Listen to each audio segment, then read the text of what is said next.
Okay, this is the new cable crossover machine.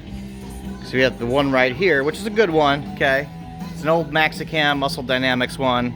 It's got a good stack on it, but I noticed when it gets busy in here, people are waiting on the cable crossover. So now we have a second one.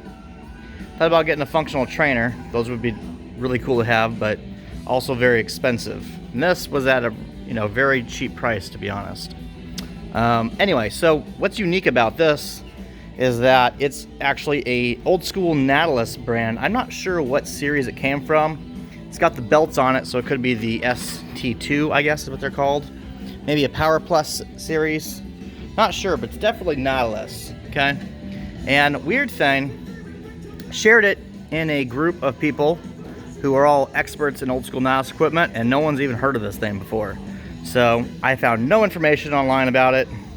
It's obviously rare. It does have a pull-up bar station here, but I got it taped up right now because it turns out this thing's a little bit unstable.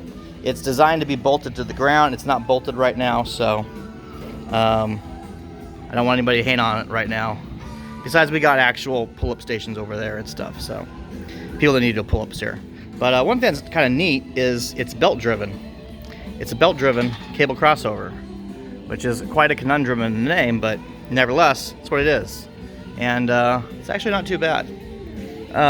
It's also got this little bars here, which I guess you can hold on to when you're doing certain types of pull-down exercises, just to give you a little bit of stability. So, kind of cool.